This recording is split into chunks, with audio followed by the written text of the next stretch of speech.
Hello everybody, welcome back to my channel. I'm Katya Woods, this is A Cup of Soul, and today we are reviewing Bad Samaritan. Bad Samaritan is a really interesting movie. It's a thriller. It is, warning, I'm about to give away some spoiler alerts. So it's about a group of friends, two guys, who are valets, but that's really a cover for them being house thieves. They use the valet business in order to get access to the houses. They usually pick a house very close to the restaurant where they're valeting, make sure that the couple is out. The one is informing the other about what's going on in the house. They steal jewelry, credit cards, that type of stuff. But one night, they decide to burglarize the wrong house. That particular house has a little extra oomph, such as, wait for it, a tied up hostage. Yeah, you heard me correct. Sean, who is played by Robert Sheehan, goes into the house. He's doing really great. He found a Black American Express card and he activates the card. Then he goes into the additional room, the office, quote unquote, to try to see if there was anything else in there. So once he goes in there, as we all do when we use our phones to illuminate the room, he discovers that there's a girl. And I say she's tied up, I'm talking head harness, the whole thing. It looks like something out of Silence of the Lambs. And he is horrified. And he starts to panic because on the one hand, he's like, I'm there to burglarize the house. But on the other hand, he's like, I'm a burglar, but I'm not a mass murderer. Like, I want no parts of this. And his first instinct is, of course, I have to untie this girl. But it's way more complicated than that. He takes out the mouthpiece and then she's like, wait a minute, he has a camera. So you have to be careful. And all the while, the clock is ticking. The serial killer comes out of the restaurant, is ready for his car. But Sean is still in the house. You got it. He's still in the house.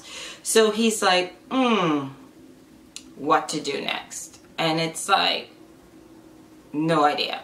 So he decides it's taking too long. His friend is calling, so he leaves her in the house. He puts the mouthpiece in. But of course, driving back, he's traumatized. He can't erase what he's seen. So he decides he's done with burglaring, and they decide to make an anonymous phone call to the police using a payphone. Yes, a payphone. Then furthermore, he goes back to the house. He parks, and he sits and waits, waiting for the police to come. Meanwhile, the psychopath has made it back to the house and he looks around and he notices that someone made a phone call on the phone. Then, of course, he gets to work and he starts removing the evidence, meaning that the police comes and, of course, they don't find the girl. He's thrown her in the trunk and he's getting ready to move her to a new location. But this is where things start getting interested.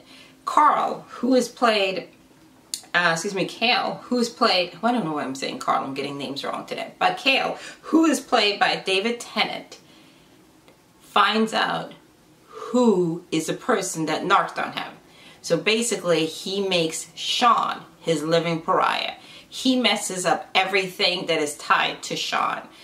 His parents, his girlfriend, his best friend, everything, because now Cale has decided to go through, you guessed it, Sean's things, his home, his computer, and everything. And these are the tools that he uses to push back. But in the meantime, Sean goes in and tells the police, I saw a girl being tied up there. The police go back, the detective and everything. He confesses to the burglaries and everything. They let him go, because the detectives go back, and naturally he's not going to find the girl because the girl has been moved. However, he's like still going at it, and he's like, I have to do something. What if this girl dies? I'll be responsible because I didn't do anything. So he goes to the FBI.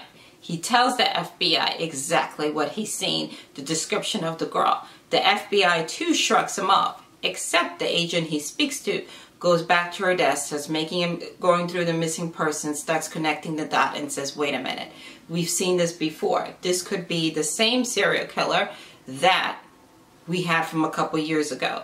Everything's added up, and she starts diving into the investigation. But in the meantime, all heck is breaking loose in Sean's life.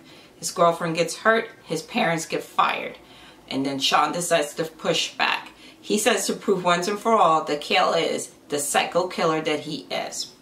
This is a great, like I said, it's a great mystery. It leaves you in suspense. This thing that makes it scary is not necessarily, you don't see the blood. It's the possibility of blood. It's the possibility of him possibly killing this girl, which now has been diverted because Sean interfered. The whole thrill of torturing her and all of that stuff can't go down because Sean has alerted the authorities. So he can't just go ahead and do what he normally does because he doesn't know how much does the police know. Is the police taking him serious? And even though he's messing havoc on Sean's life, I have to say David Tennant does a wonderful job as playing the psychopath Cale Endrenreich. And his facial expressions and everything just leave you really like, oh my God. Like, you just see things. Like, he'll go from super, super calm to super, super cray. And of course, where does he take the girl? Out into the woods. And there it starts going really, really, like, you don't know. It's like minute by minute, hour by hour. Like, is he going to do it today? Is he going to do it tomorrow? Is he going to do it in the house? Is he going to take her out into the woods? And you, as the viewer, are constantly sitting in suspense, and you're rooting for Sean, the burglar, because in the end, you know that he's trying to do the right thing. For the first time in his life, he's thinking of someone else. He's thinking about consequences. He's thinking about doing the right thing. He's thinking about stepping up and taking responsibility. It just happens to be that the underside of that fence is a serial killer.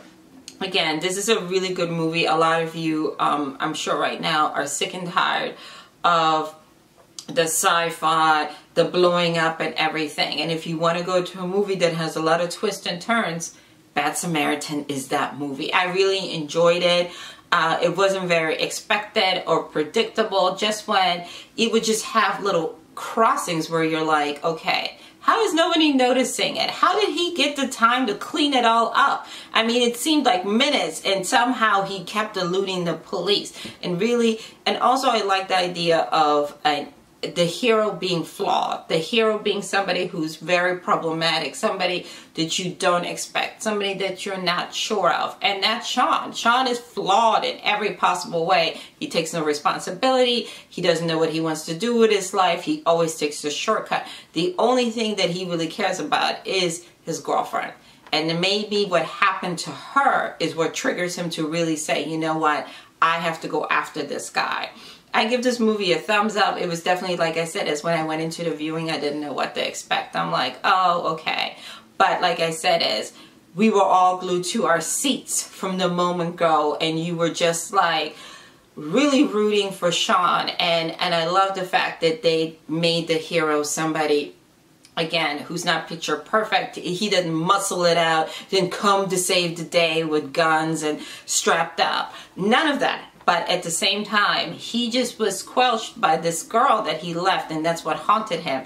And that's what made him say, okay, I gotta step up because nobody's taking me seriously, and if she ends up dead, it will be on my hands. Again, the name of the movie is Bad Samaritan. If you've seen it, let me know what you thought. Did you think it was great? Did it leave you suspenseful? Were you like rooting for Sean like I was? Did you think Dale was really off the rocker? And you know, excuse me, Cale. I don't know why I keep saying Dale. But Cale, did you really think he was off the rocker? He had issues. And how did no one notice that Cale wasn't wrapped too tight? So, again, there are a lot of situations here, and the music too, I think, made us really, really great. Again, let me know what you think. If you enjoyed this video, please give it a thumbs up. If you enjoy all my movie reviews, make sure you subscribe.